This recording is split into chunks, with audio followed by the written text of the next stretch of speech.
Olá, graça e paz, estamos de volta hoje.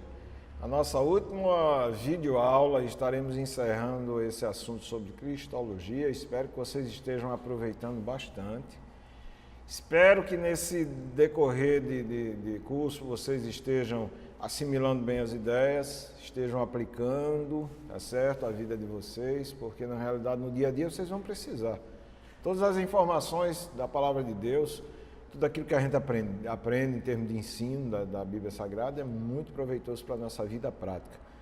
Na realidade, toda a teologia ela tem que ser prática, não contemplativa. Você não precisa achar as coisas lindas, maravilhosas, você tem que viver essas coisas lindas e maravilhosas. Eu espero que vocês aproveitem. Então, hoje nós vamos dar prosseguimento, tá certo? Vamos falar sobre a obra de Cristo e, com certeza, todos os efeitos que produz essa obra de Cristo, tá certo? Vamos iniciar orando ao nosso Deus. Pai, Deus Todo-Poderoso, nós somos gratos mais uma vez a Ti pela oportunidade de estudarmos a Tua Palavra, de aprendermos, Senhor, com a Tua Palavra, de sermos não só ensinados, mas também corrigidos pela Tua Palavra.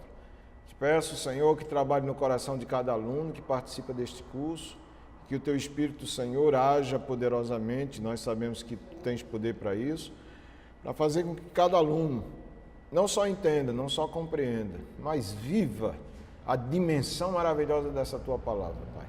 Dai a cada um deles esse entendimento, essa compreensão e ajuda-os nas suas dificuldades. É isso que nós te pedimos e te agradecemos em nome de Jesus. Amém. Bom, tem um texto clássico das Escrituras, todo mundo conhece, né? João 3,16. E eu gostaria de ler de uma forma mais criativa, né? Eu peguei isso na internet e achei muito interessante, vou apenas compartilhar com vocês e quando vocês estiverem tranquilos estudando, façam uma análise se realmente isso é verdade. Porque Deus tanto amou o mundo que deu seu Filho unigênito para que todo que nele crê não pereça, mas tenha vida eterna. Alguém diz assim, olha, porque é a maior explicação. Deus é o maior ser. Amor é o maior mandamento. Ao mundo é o maior alvo do amor de Deus. De tal maneira é a maior intensidade, que deu é a maior dádiva, o seu Filho unigênito, maior expressão de Deus, para que todo, a maior abrangência, o que nele crê, a maior condição, não pereça, maior condenação, mas tenha, maior conquista, a vida eterna, que é a maior esperança. Então é bem interessante isso aqui, você analise depois com muita calma, para vocês entenderem. Hoje nós vamos falar sobre a obra de Cristo e seus efeitos. A obra da expiação, a expiação tão falada, a gente ouve muito falar sobre expiação, mas que obra de expiação é essa? Pois bem, Gruden vai iniciar o raciocínio dizendo o seguinte, a expiação é a obra que Cristo realizou em sua vida e morte para obter a nossa salvação. Ele lembra que essa definição indica que estamos usando a palavra expiação em sentido mais amplo, visto que frequentemente ela é usada para referir-se somente à morte e ao pagamento por nossos pecados realizado por Cristo na cruz. E aí vem uma pergunta que eu acho que é muito interessante que seja respondida. Qual a causa dessa expiação? Bom, segundo o Gruden, são duas. Primeiro, o amor. O amor como causa desta expiação é bem colocado no texto de João 3,16 que a gente analisou. Ao ponto de João dizer, Deus amou o mundo de tal maneira, ele não teve adjetivo, né, para falar sobre esse amor. Ele disse, Deus amou o mundo de uma tal maneira. Paulo vai dar ênfase a essa realidade quando diz lá em Romanos 5,8. Mas Deus demonstra seu amor por nós. Cristo morreu em nosso favor quando ainda éramos pecadores. Ora, se éramos pecadores, merecíamos condenação. Então veja como Deus demonstra seu amor por nós. Cristo morreu quando nós ainda éramos pecadores. Se você ler o livro de Efésios, você vai encontrar no início do livro de Efésios, Paulo falando sobre discorrendo sobre esse assunto, no capítulo 2, e ele vai dizer que Deus, tá certo, nos dá essa vida gratuita em Cristo, ou nos deu essa vida gratuita em Cristo, quando ainda estávamos mortos nos nossos delitos e nos nossos pecados. Veja que o amor de Deus é uma coisa grandiosa, né?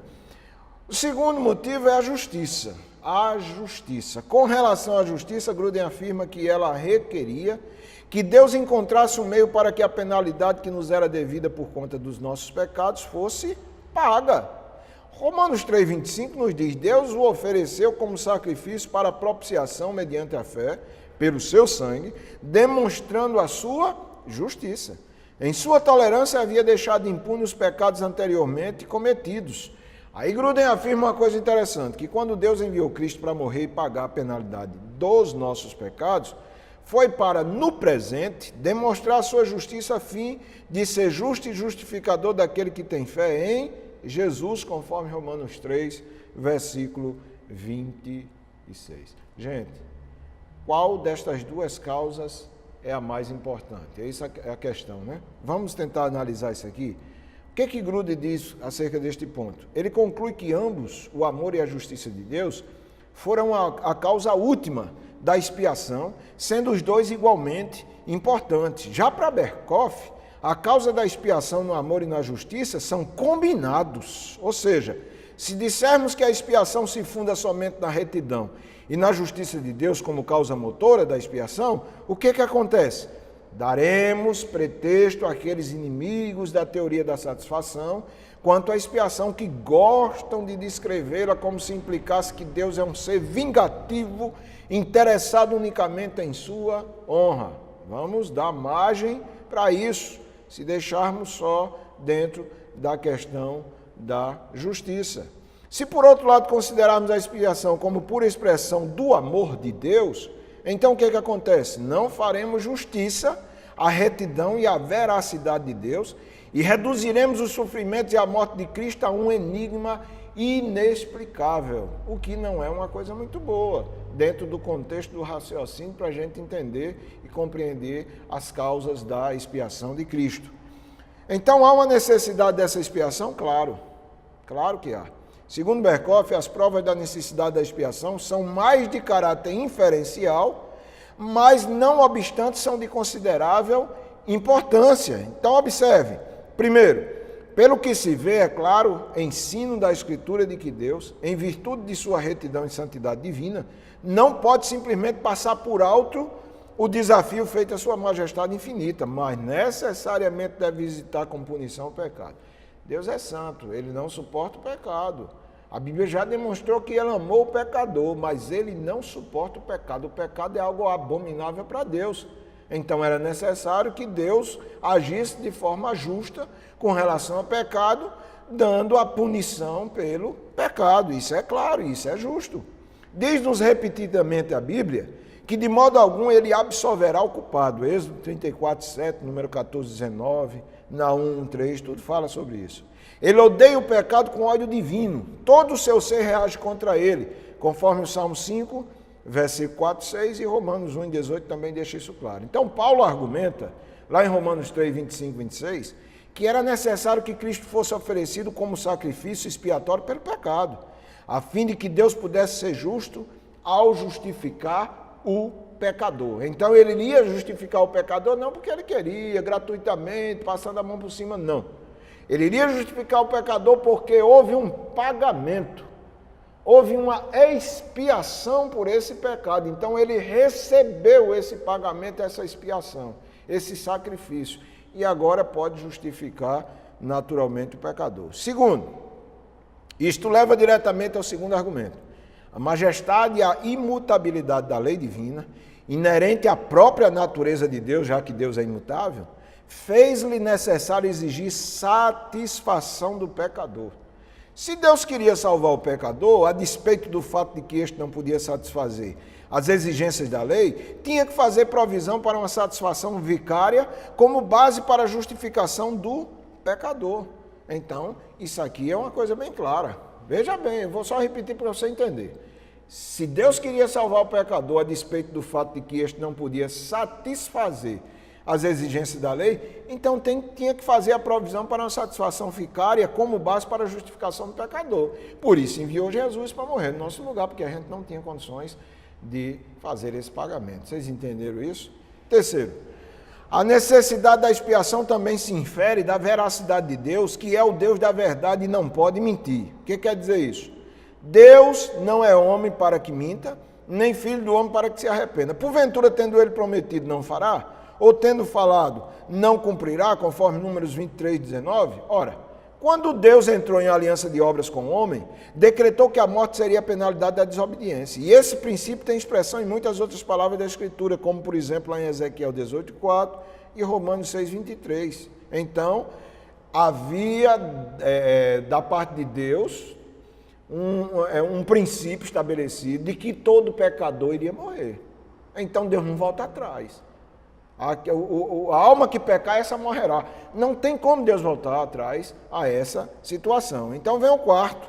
Pode-se tirar a mesma conclusão da natureza do pecado como culpa. Se o pecado fosse apenas uma fraqueza moral, um resíduo de um estado pré-humano que gradativamente foi sujeitando a natureza superior do homem, não se requeria expiação. Mas, segundo as Escrituras, o pecado é uma coisa muito mais odiosa do que aquilo. Negativamente é anomia, vidas em lei. E positivamente é transgressão da lei, portanto culpa. 1 João 3,4, Romanos 2, 25, 27 vai falar sobre essa realidade. Ou seja, a culpa torna a pessoa devedora à lei e requer ou uma expiação pessoal ou uma expiação vicária. Como nós não poderíamos fazer esse sacrifício porque éramos imperfeitos, dependíamos então da expiação vicária que foi feita através de Jesus Cristo. Quinto, a maravilhosa grandeza do sacrifício que Deus providenciou implica a necessidade da expiação. Deus deu seu Filho unigênito para que este se sujeitasse a terríveis sofrimentos e a uma morte vergonhosa. Ora, não se concebe que Deus o fizesse desnecessariamente. Então Paulo argumenta lá em Gálatas 3:21 que Cristo não teria sido sacrificado se a lei não pudesse dar a vida, ou se a lei pudesse dar a vida. Então a Escritura fala explicitamente que os sofrimentos de Cristo são necessários. Em Lucas 24, 26, Hebreus 2:10, 8:3, 9:22 e também versículo 23. Quais são então os aspectos teológicos da expiação? Qual é a causa? O amor e a justiça de Deus. Aprendam bem isso. Qual é a causa, tá certo?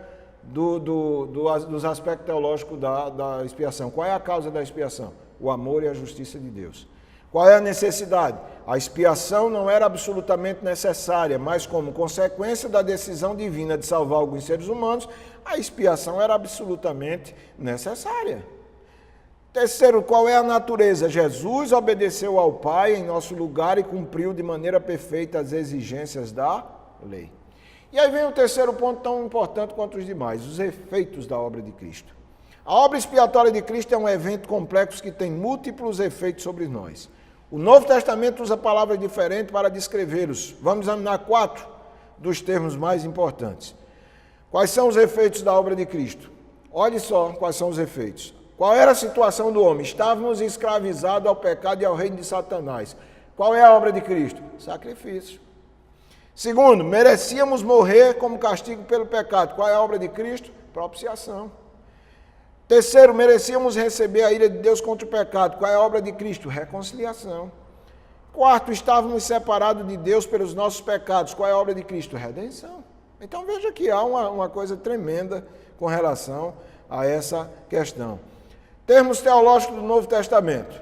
Então, sacrifício. Cristo morreu como sacrifício por nós. Está lá em Hebreus 9, 26, justificando essa palavra sacrifício. Propiciação.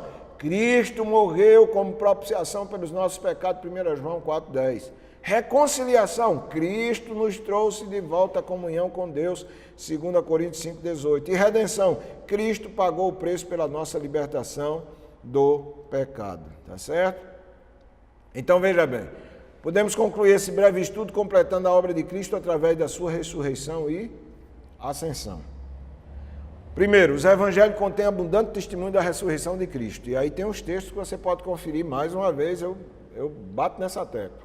Está aí os textos que você pode abrir a Bíblia e conferir esse assunto e assimilar de uma forma mais profunda. Segundo, com relação à natureza da ressurreição de Cristo, Gruden afirma que quando ele ressuscitou dos mortos era a estreia, tá certo? 1 Coríntios 15, 20, 23, de uma nova classe de vida humana. Jesus ressuscitou para não morrer mais. A gente tem exemplo de pessoas que ressuscitaram na Bíblia e tornaram a morrer.